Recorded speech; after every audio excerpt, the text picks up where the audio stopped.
اللہ تبارک و تعالی نے اسلام کو جب کامیابیاں اور کامرانیاں عطا کیں اور نبی پاک صلی اللہ تعالی علیہ وسلم کے دین کو اللہ نے غلبہ عطا کیا تو 9 ذی الحج میں حج فرض کیا گیا۔ حج اس سے پہلے بھی کیا جاتا تھا، پرانی شریعتوں میں بھی حضرت ابراہیم علیہ السلام کے طریقے پر حج ہوتا تھا۔ پھر کفار مکہ نے، قریش مکہ نے اس میں کچھ غلط رسومات شامل کر دیں، کپڑے اتار کر معاذ اللہ کعبے کا طواف کرنا، قربانیوں کا گوشت خانہ کعبہ کی دیواروں سے ملنا، اور بھی کئی بیہودہ رسومات اس پاکیزہ اور خوبصورت عمل کا حصہ بنا دی گئیں۔ پھر 9 ذی الحج کو حج فرض ہوا۔ نبی پاک صلی اللہ تعالی علیہ وسلم نے حضرت ابو بکر صدیق کو امیر حج بنا کے رخصت فرمایا۔ دیکھیں کہاں کہاں محبوب انہیں اپنا نائب بناتے ہیں۔ اب 9 کو تو حضور نے حضرت ابو بکر صدیق کو امیر حج بنایا اور پھر اعلان فرمایا، جہاں جہاں مسلمان آبادیاں تھیں وہاں اعلان کر دیا گیا کہ آئندہ سال رسول پاک علیہ السلام خود حج کے لیے تشریف لے جائیں گے۔ اب ایک بڑی تعداد مسلمانوں کی جمع ہونے لگی۔ ذی قعدہ کے آخری ایام میں ہزاروں کی تعداد میں لوگ مدینہ شریف میں جمع ہو گئے۔ ظہر کی نماز کی ادائیگی کے بعد سیرت نگار کہتے ہیں کہ 28 ذی قعدہ تھی، نبی پاک علیہ السلام ظہر پڑھ کے حج کے لیے نکلے، اور جہاں آج ذوالحلیفہ ہے، ابیار علی جس جگہ کو کہتے ہیں، میقات مدینہ بھی کہا جاتا ہے، وہاں اللہ کے محبوب نے پہلے رات گزاری۔ وہیں پہ نبی پاک صلی اللہ تعالی علیہ وسلم نے احرام باندھا، حضور تشریف لے گئے۔ یہ حج قران تھا۔ نبی پاک صلی اللہ تعالی علیہ وآلہ وسلم کے ساتھ اس طرح لوگ امڈ کے آئے، جہاں جہاں سے لوگ تھے مسلمان وہ سارے جمع ہوئے حضور کے ساتھ اللہ کی بارگاہ میں حاضر ہونے کے لیے۔ 1,40,000 صحابہ، یہ ایک ہی دفعہ صحابہ کا اتنا بڑا مجمع جمع ہوا ہے، ایک ہی دفعہ۔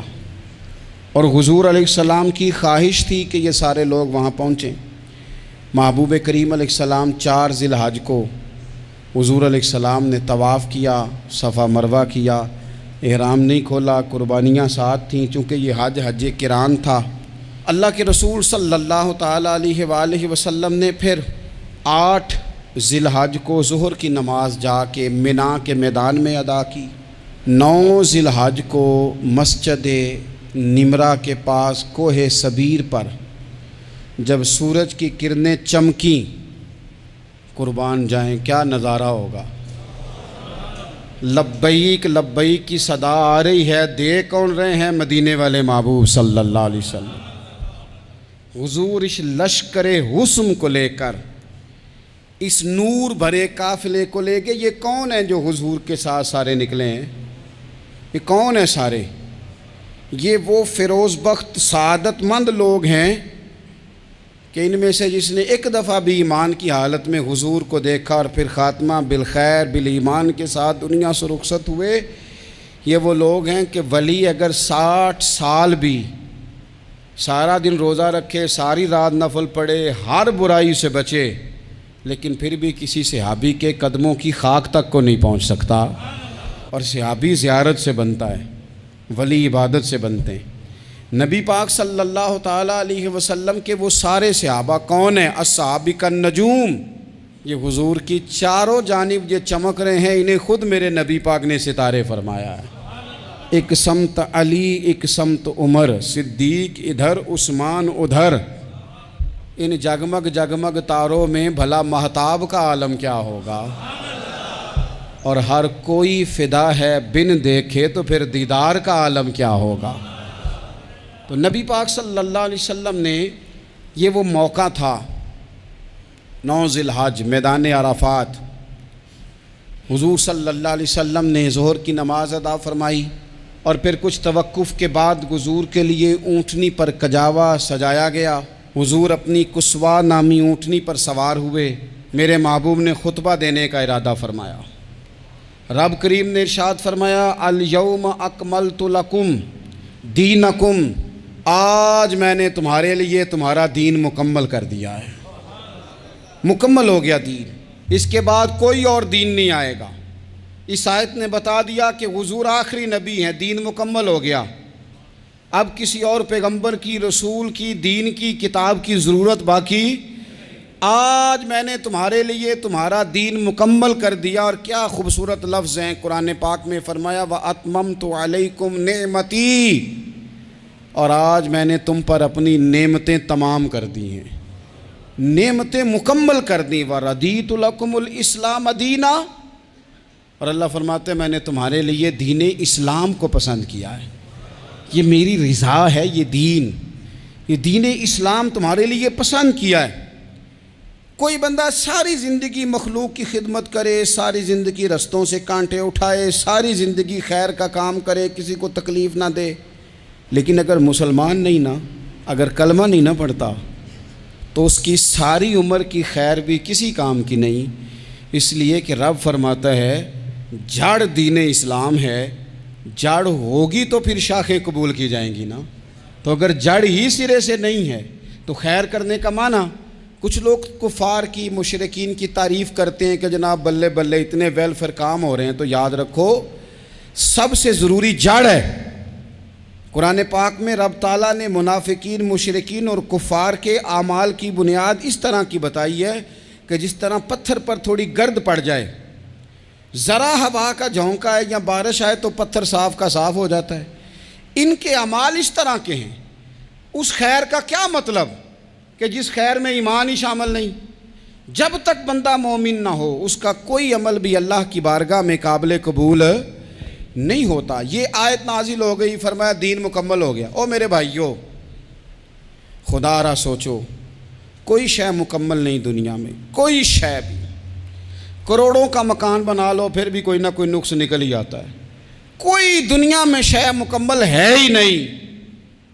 اگر کوئی شے مکمل ہے تو وہ مدینے والے رسول کا دین مکمل ہے۔ مکمل، جب ہم کہتے ہیں نا مکمل دین، تو لوگ سمجھتے ہیں تو شاید سادی سی بات ہے، یہ وہ والی بات ہے جو دنیا میں کہیں نہیں پائی جاتی۔ جب یہ آیت نازل ہوئی تھی نا، تو بخاری میں موجود ہے، ایک بہت بڑا یہودیوں کا عالم حضرت عمر فاروق رضی اللہ تعالیٰ عنہ سے کہنے لگا یہ جو تم پر آیت نازل ہوئی ہے نا کہ دین مکمل ہو گیا، یہ اگر ہم پر نازل ہوتی نا تو جس دن یہ آیت نازل ہوئی ہوتی ہم نے ہر سال اسی دن کو عید بنا لینا تھا کہ دین مکمل ہو گیا۔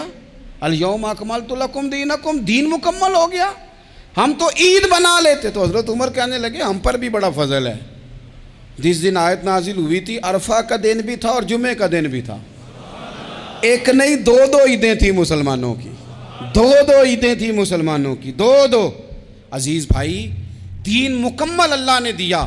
اور حضرت عبداللہ ابن عباس رضی اللہ تعالیٰ عنہ نے تو ایک مقام پہ اس کا ذکر بھی کر دیا، جب ان سے کسی یہودی نے کہا نا یہ آیت ہمیں ملتی تو ہم عید مناتے، تو فرمایا تم ایک مناتے نا، ہماری دو تھیں اس دن۔ جمعہ بھی تو مسلمانوں کی عید کا دن ہے نا۔ بہت سارے لوگ ہیں بیچارے جو کہتے ہیں اسلام میں عیدیں صرف دو ہیں، اور وہ بھی صرف پریشانی انہیں عید میلاد النبی والے دن ہوتی ہے، اس کے آگے پیچھے نہیں ہوتی۔ حالانکہ نبی پاک علیہ السلام نے کہا ہر جمعہ بھی عید ہے، خود حضور نے فرمایا، لیکن وہ اڑ جاتے ہیں کہ نہیں عیدیں صرف دو ہی ہیں۔ بھائی آپ یہ کہہ سکتے ہیں کہ اسلام کی معروف عیدیں دو ہیں، اپنے معنی اور مفہوم کے لحاظ سے جس کو یوم عید کہا جائے وہ عیدیں دو ہیں۔ تو نبی پاک صلی اللہ تعالیٰ علیہ وسلم نے میدان عرفات میں خطبہ دیا۔ یہ جو واعظ و نصیحت ہے نا، خطبہ، تقریر، یہ دنیا کر رہی ہے، کرتی رہے گی، کرتی چلی آئے گی، اور اس کو میرے نبی پاک علیہ السلام نے پسند فرمایا۔ خیر کی بات کرنے والے کو حضور نے دعا دی، محبوب فرمانے لگے اللہ جو میری حدیثیں یاد کر کے آگے پہنچائے اس کے چہرے کو تر و تازہ رکھنا۔ یہ ابلاغ دین بہت بڑی بات ہے اگر کوئی خلوص نیت سے کرے، لیکن کائنات ارضی میں وہ جو حضور کا خطبہ حجۃ الوداع ہے، وہ دستور ہے، وہ منشور ہے۔ انسانی حقوق پر اس سے بڑا چارٹر نہ پہلے کبھی تھا نہ قیامت تک دوبارہ بن سکتا ہے۔ اس کو خطبہ حجۃ الوداع کیوں کہتے ہیں؟ ایک تو مطلب یہ کہ حضور نے یہی آخری حج کیا، اور دوسری بات یہ تھی کہ اس خطبے کے تھوڑے ہی عرصے بعد میرے نبی پاک نے وصال ظاہری فرمایا، اور اس خطبے کو رسول پاک صلی اللہ تعالیٰ علیہ وسلم نے شروع کہاں سے فرمایا؟ یہ خطبہ دیکھیں شروع کہاں سے ہو رہا ہے۔ انسان دنیا میں ملتا بھی ہے، جدا بھی ہوتا ہے۔ یہ جو جدائی کا وقت ہوتا ہے نا، جدائی کا، شاید بڑی سوچ سمجھ کے کہا تھا حضرت میاں صاحب نے، بڑی غور کر کے انہوں نے کہا تھا کہ دریا کنڈے روخ نہ لائیے، جو آوے روڑ جاوے۔ آپ میدان میں درخت لگاتے ہیں تو کبھی پھل گرتا ہے تو زمین پہ گرتا ہے، اٹھا لیتے ہیں۔ اگر دریا کے کنارے ہو تو وہ تو دریا میں گرے گا اور رڑ جائے گا، چلا گیا، بہہ گیا۔ فرمانے لگے دریا کنڈے روخ نہ لائیے، جو آوے رڑ جاوے، تے پردیسی نال نہ یاری لائیے، او دا جدوں دل کرے ٹر جاوے، وہ تو چلا جاتا ہے۔ یہ خطبہ شروع کہاں سے ہو رہا ہے؟ یعنی ابھی آغاز کلام ہے، بات آگے آئے گی، آغاز کلام ہے۔ میں کہہ چکا ہوں ولی شاید عبادت کر کے بنے، تقوی اختیار کر کے بنے، ولی اللہ کی حرام کردہ ہر شے سے اجتناب کر کے بنے، وہ جس میں شبہ ہے اس سے بھی بچے تو پھر ولی بنے۔ لیکن صحابی تو حضور کی زیارت سے بنتا ہے نا، نبی پاک کی زیارت سے بنتا ہے، اور صحابہ تو وہ صحابہ تھے جن کی ہر صبح عید ہوتی تھی، خدا کا قرب حاصل تھا، نبی کی دید ہوتی تھی۔ وہ تو اس طرح کا ماحول تھا کہ نبی پاک نے فرمایا حضرت ابو ہریرہ سے یہیں بیٹھے رہتے ہو، تھوڑا ذرا کبھی کوئی کام بھی کر لیا کرو، وقفے سے ملنے سے محبت بھی بڑھتی ہے۔ تو حضرت ابو ہریرہ اٹھے اور ستون کے پیچھے سے ہو کے واپس آ گئے۔ فرمایا آ گئے ہو؟ عرض کی حضور دل ہی نہیں لگتا تو جائیں کہاں۔ وہ جو حضور سے آ کے کہتے تھے نا یا رسول اللہ صلی اللہ علیہ وسلم، حضرت ثوبان بن مالک، حضور نے فرمایا پریشان دکھائی دیتے ہو؟ کہا یا رسول اللہ ایک بات پریشان کرتی ہے۔ کہا وہ کیا؟ عرض کی حضور دل بے چین ہوتا ہے تو زیارت کو آ جاتا ہوں، آج ایک عجیب خیال آیا ہے، عجیب خیال آیا ہے، اور اس نے عجیب رنگ طبیعت میں بھر دیا ہے۔ فرمایا تمہیں کیا خیال آیا؟ عرض کی یا رسول اللہ صلی اللہ علیہ وسلم آج خیال آیا ہے کہ ثوبان ہے، تو حضور کا غلام ہے، جنت تو حضور کے صدقے ملے گی، لیکن یہ ہے کہ حضور تو ہوں گے نا نبیوں کے ساتھ، تجھے ملے گی پر ملے گی تو غلاموں کے محلے میں نا۔ تو دل میں خیال آیا کہ وہاں زیارت بھی ہوگی کہ نہیں؟ او جنت میرے کس کاری جتھے یار نظر نہ آوے، زیارت بھی ہوگی کہ نہیں؟ حضور کی بارگاہ میں جب حضرت ثوبان نے عرض کی تو رب کریم نے فرمایا محبوب جو تیری اور تیرے رب کی اطاعت کرے نا، اولئک انعم اللہ علیہم من النبیین والصدیقین والشہداء والصالحین، فرمایا ان کو اللہ نبیوں کے، صدیقین کے، شہداء اور صالحین کے ساتھ ہی جنت میں اکٹھا فرمائے گا، وہ اکٹھے رہے۔ تو جن کو تو جنت میں بھی حضور کی زیارت کے بغیر چین نہیں تھا، ان کو حضور نے خطبہ حجۃ الوداع شروع کرتے وقت پہلا جملہ پتہ کیا کہا؟ حضور اونٹنی پہ ہیں، احرام باندھا ہوا ہے، 1,40,000 کم و بیش غلام سامنے کھڑے، عرفات کا میدان۔ محبوب فرمانے لگے پہلا جملہ، جو درد والے تھے وہ تڑپ گئے، یہ سارے درد والے تھے لیکن کچھ زیادہ مزاج شناس تھے۔ محبوب نے پہلا جملہ کہا، حضور فرمانے لگے لوگوں جس طرح آج اکٹھے ہوئے ہیں شاید اس کے بعد دوبارہ ہم اکٹھے نہ ہوں۔ پہلا اعلان ہی کر دیا کہ یہ تمہارے ساتھ جو آج خطبہ ہے نا، اس میں اشارہ دے دیا کہ دوبارہ نہیں جمع ہوگے، اگلا حج نہیں کرنا، بس ختم ہوئی بات۔ یہ آخری پہلی بات ہی حضور نے یہ بیان کی۔ اب وہ اتنے دل نرم ہو گئے حضور کی بات سن کے، آنکھوں میں آنسو اس طرح آ گئے، طبیعت کا ملان اتنا بڑھ گیا کہ ہر ایک کا دل کشکول بن گیا، ہر طرف سے آہیں اور سسکیاں ہیں کہ حضور کے وہ جملے یوں صحابہ لے رہے تھے جب آپ سے کوئی کہہ دے کہ بھائی یہ وقت بس آخری ملاقات کا ہے، تو پھر انہوں نے وہ تو حضور کی ہر بات ہی توجہ سے سنتے تھے، پر یہاں جو انداز بن گیا وہ انوکھا بن گیا۔ فرمایا شاید دوبارہ ملاقات نہ ہو۔ پھر میرے کریم محبوب صلی اللہ تعالیٰ علیہ وسلم نے فرمایا جس طرح تمہارے لیے یہ شہر حرمت والا ہے، مکہ حرمت والا ہے نا، ایک نیکی کرو تو مکے میں 1,00,000 کا ثواب حرم مکہ میں، ایک گناہ کرو تو وہ بھی 1,00,000 لکھا جاتا ہے، حرمت والا ہے، بڑی عزت والا ہے۔ فرمایا جس طرح یہ گھر عزت والا ہے کعبہ، جس طرح یہ شہر عزت والا ہے، فرمایا جس طرح آج کا دن حرمت والا ہے، مسلمانوں میں تمہیں بتا کے جا رہا ہوں، تمہیں سمجھا رہا ہوں، اسی طرح میں نے تم سب پر ایک دوسرے کے مال اور عزت کو حرمت والا کر دیا ہے۔ اور صحابہ کو نا حضور نے پہلے یہ سبق پورا حضور نے پوچھا، یہ بھی ذرا کمال ہے، یہ بخاری مسلم کی حدیث ہے۔ حضور نے صحابہ سے پوچھا 9 ذی الحجہ ہے، جمعے کا دن ہے، ذی الحج کا مہینہ ہے، سب کو پتہ ہے، لیکن نا آپ جمعہ پڑھنے ہیں تو میں آپ سے کہوں کہ آج کون سا دن ہے تو آپ کہیں گے جناب جمعہ ہے، عجیب آدمی ہے، جمعہ پڑھا رہے ہو۔ لیکن جو صحابہ کا انداز ہے وہ اور ہے۔ حضور نے پوچھا آج یہ کون سا مہینہ ہے؟ یہ ادب ہے، یہ مقام ہے، یہ وہ مقام ہے جہاں بہت سارے صرف عقل والے بندے جو ہوتے ہیں نا وہ بیچارے گرتے پھڑتے ہیں، کہتے ہیں جی بات آتی ہو تو بتانی چاہیے، یہ کیا بات ہوئی جی، بندہ بولے ہی نا، یہ کیا لیکن کچھ لوگ ایسے ہیں جن کا دھارا ادب کچھ اور ہوتا ہے، انہیں ڈھیروں باتیں بھی آتی ہوں تو ہر جگہ بات کرنے کی نہیں ہوتی، سب جگہ کہانیاں سنانے کی نہیں ہوتی۔ حضور نے فرمایا کون سا مہینہ ہے؟ قربان جائیں بھیا کو زبان ہو کے کہنے لگے واللہ و رسولہ عالم، اللہ جانے اللہ کا رسول جانے، سانو تے قید سجن دا گہنا ہے، او جنج رکھے ایسا اونج رہنا ہے، ہمیں کیا پتا؟ پوچھا کسی نے، لکھا ہے صوفیاء نے، کسی نے پوچھا اوہ تمہیں پتہ نہیں، کہنے لگے چپ کر، ہمیں کیا پتا کون سا مہینہ ہے؟ تو حضور نے فرمایا آج تاریخ کون سی ہے؟ بھائی صاحب کو پتا تھا نا 9 ذی الحج کو ہی حج ہوتا ہے، کون سی تاریخ ہے؟ کہا واللہ و رسولہ عالم، اللہ جانے اللہ کا رسول جانے، قربان جائیں۔ حضور نے پوچھا دن کون سا ہے؟ سب کو پتہ ہے جمعہ ہے، کہنے لگے واللہ و رسولہ عالم، اللہ جانے اور اللہ کا۔ وہ صحابہ بتا کیوں نہیں رہے؟ تو اہل محبت کہتے ہیں صحابہ کا جواب یہ تھا ہمیں کوئی مہینوں سے غرض ہے، ہمیں کوئی دن سے غرض ہے، ہمیں کوئی تاریخ سے غرض ہے؟ حاجیو آؤ شہنشاہ کا روضہ دیکھو، کعبہ تو دیکھ چکے، کعبے کا بھی کعبہ دیکھو، ہمیں تو محبوب سے غرض ہے۔ مہینہ تھا ذی الحج کا، اگر حضور کہہ دیتے ذی الحج نہیں ذی قعدہ ہے تو ہم نے ذی قعدہ ہی بنا لینا تھا۔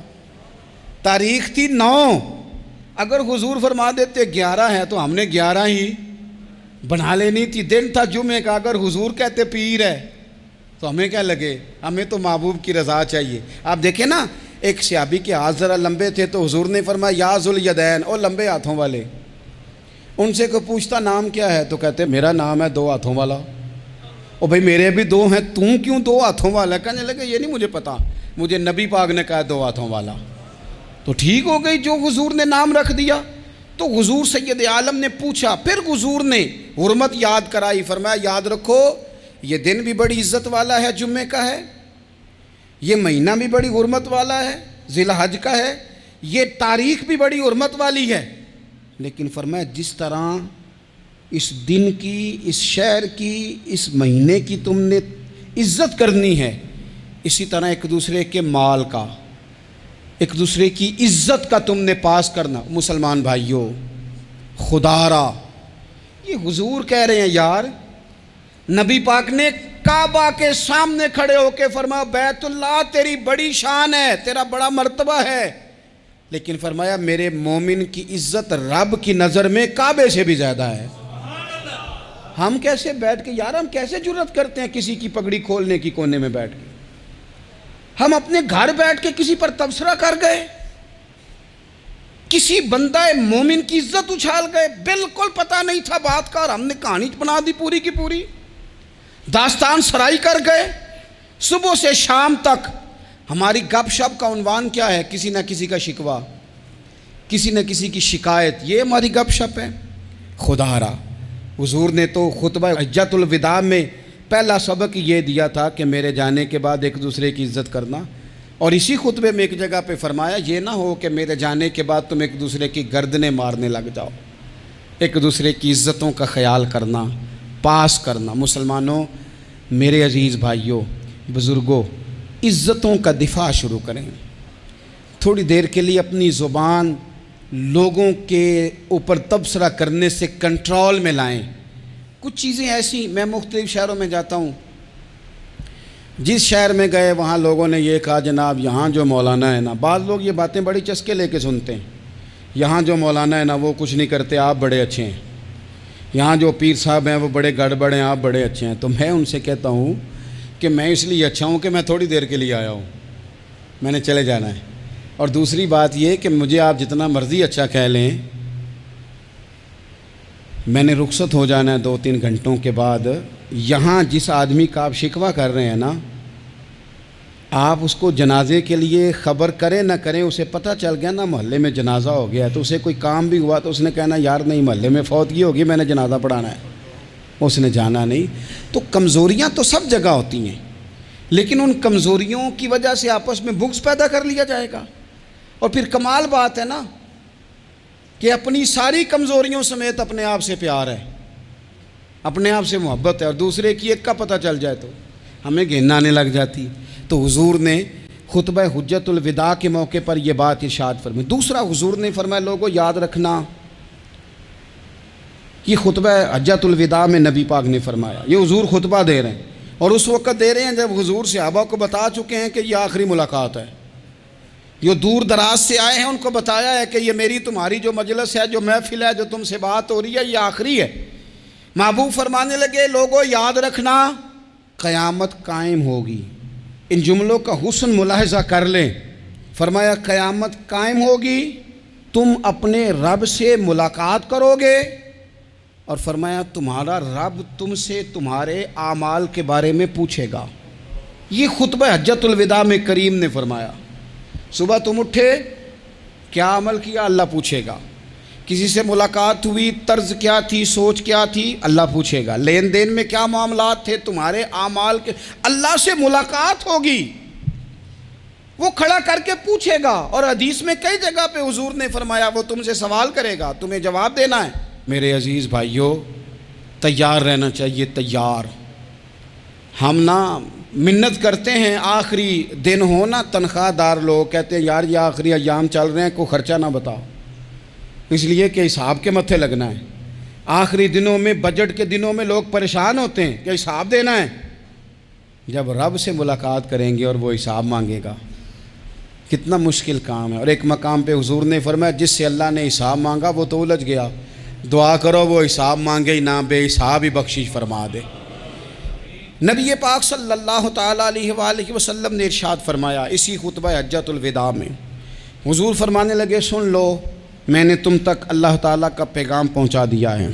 اب جس شخص کے پاس امانت رکھی ہو اس پر لازم ہے کہ وہ امانت اس تک پہنچا دے جو اس کا مالک ہے۔ ہم بہت سارے لوگ ایسے ہوتے ہیں، ہمارے پاس امانتیں ہوتی ہیں، کچھ بھی نہ ہو تو کچھ لوگوں کے راز کی امانت ہوتی ہے، کچھ بھی نہ ہو تو کچھ لوگوں کی باتیں ہم تک پہنچ جاتی ہیں، وہ راز ہوتا ہے، وہ امانت ہوتی ہے۔ مجلس کی گفتگو بھی امانت ہے، لیکن ہم امانتوں کا خیال نہیں کرتے، خیانت ہو جاتی ہے۔ بہت محتاط ہو کر اپنی زندگی میں امانتوں کا خیال کیا جائے۔ یا ایھا الذین آمنوا لا تخونوا اللہ والرسول وتخونوا اماناتکم وانتم تعلمون۔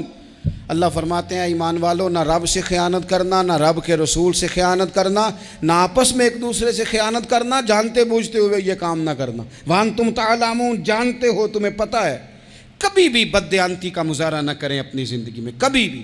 اور یہ بھی یاد رکھ لیں، بچوں کو کیا پتا کہ ہمارا ابا حلال لا رہا ہے کہ حرام لا رہا ہے، آپ لا رہے ہیں نا، تو وہ تو بیچارے بھولے پن میں کھا رہے ہیں، تو حساب آپ نے دینا ہے۔ جنہ لی تو پاپ کمائے ہن کتھے نہیں ہو تیرے کر دے، بلانا۔ تو بچوں کا تو یہ معاملہ ہے بھائی، اللہ ماشاءاللہ کہ وہ وقت پہ ہی، شادی کے 10-15 دن کے بعد ہی ان کو پیغام مل جاتا ہے کہ اگر ہمارا علیحدہ گھر ہو تو میں مرضی سے سجاؤں، تو میں مرضی سے سنواروں، تو میرا کوئی مطلب اپنا سلسلہ ہو، تو بڑے ٹائم پہ ساری باتیں شروع ہو جاتی ہیں، وہ تو معاملہ ہی بالکل اور ہے۔ تو بالکل کسی بھی امانت میں کبھی بھی خیانت کرنے کی کوشش نہ کریں، اور یاد رکھیں مال حرام جہاں آتا ہے وہاں بڑی تباہی آتی ہے، جہاں لوگ بددیانت ہو جاتے ہیں وہاں معاملات بڑے خراب ہو جاتے ہیں۔ اللہ تبارک و تعالیٰ دیانتداری کی توفیق عطا فرمائے۔ حضور نے خطبہ حجت الوداع کے موقع پر فرمایا میں نے آج جاہلیت کے سارے سود ختم کر دیے، نبی پاک میدان عرفات میں کھڑے ہو کے فرمانے لگے جس بندے نے بھی کسی سے پیسے لیے ہیں وہ اصل رقم دے گا، زائد نہیں دے گا۔ حضور کے بڑے قریبی تھے ایک، فرمایا انہوں نے بھی کچھ لوگوں سے پیسے لیے ہوئے، چونکہ وہ سب لوگ کرتے تھے، حرام ہی نہیں تھا، فرمایا میں ان کو بھی حکم دیتا ہوں کہ یہ اصل رقم وصول کریں گے، کسی سے ایک پائی بھی زیادہ وصول نہ کریں گے۔ نبی پاک صلی اللہ تعالیٰ علیہ وسلم نے خطبہ حجۃ الوداع میں ایک باریک بات حضور نے بھی، یہ آپ نے ضرور سمجھنی ہے، بالخصوص جو لوگ تھوڑا دین پر عمل کر رہے ہیں، جن کا لبادہ مذہبی ہو گیا، جنہیں لوگ حضرت صاحب، قاری صاحب، علامہ صاحب، مفتی صاحب، حاجی صاحب، بزرگوں کہہ کے بلاتے ہیں، وہ اس پر توجہ کریں۔ میرے نبی پاک صلی اللہ علیہ وسلم نے خطبہ حجۃ الوداع کے موقع پہ ارشاد فرمایا، لوگو شیطان اب مایوس ہو گیا ہے، وہ تم سے بتوں کی پوجا نہیں کرا سکے گا، ہاں وہ تمہیں چھوٹے چھوٹے گناہوں میں مبتلا کرے گا، وہ تم سے چھوٹے چھوٹے عیب کرائے گا، تم سمجھو گے یہ تو غلطی کوئی نہیں، فرمایا اس سے بچ کے رہنا۔ اب وہ مایوس ہو گیا، بتوں کی پوجا نہیں کرا سکتا، تمہیں اپنی پوجا نہیں کرا سکتا، لیکن چھوٹی چھوٹی غلطیاں، ایک مقام پہ فرمایا نا، چھوٹا گناہ ہونا تو مومن اسے پہاڑ سمجھتا ہے، اتنا بڑا ہو گیا، اور منافق کہتا ہے یہ تو کچھ بھی نہیں۔ تو اپنی زندگی کے اندر چھوٹی چھوٹی کوتاہیاں، حضرت سعدی فرمایا کرتے تھے سیلاب اچانک نہیں آتے، پہلے چھوٹا سا سوراخ ہوتا ہے دریا کے کنارے میں، اسے بند نہ کیا جائے پھر بڑا ہو جاتا ہے، پھر وہ ٹائم آتا ہے کہ بند ٹوٹ جاتا ہے، بستیاں ڈوب جاتی ہیں۔ پہلے چھوٹا گناہ انسان کرتا ہے، چھوٹا، پھر اس سے آگے بڑھتا جاتا ہے اور بڑی بڑی غلطیاں ہوتی ہیں۔ اللہ تبارک و تعالی ہمیں رائی کے دانے کے برابر بھی غلطی کرنے سے محفوظ فرمائے۔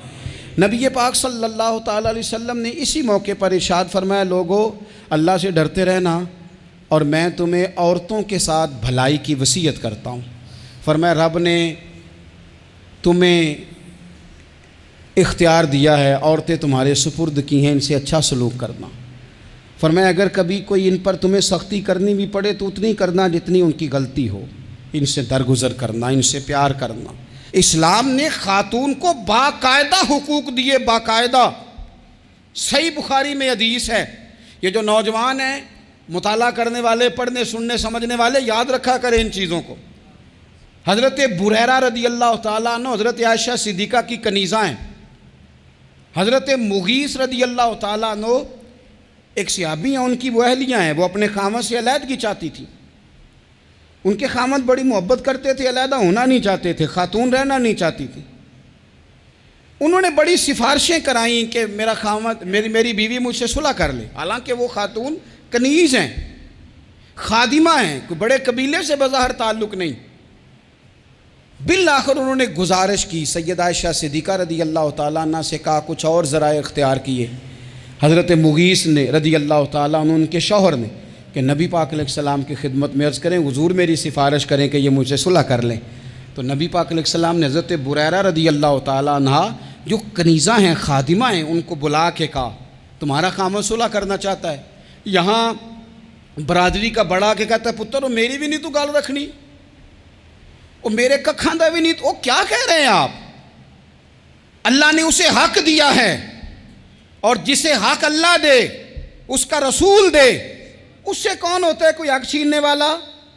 نبی پاک صلی اللہ علیہ وسلم نے حضرت بریرہ سے کہا تمہارا خامد صلح کرنا چاہتا ہے اور وہ روتا ہے تمہارے لیے، اور اس نے بڑی سفارشیں کی ہیں، تم اس سے صلح کر لو۔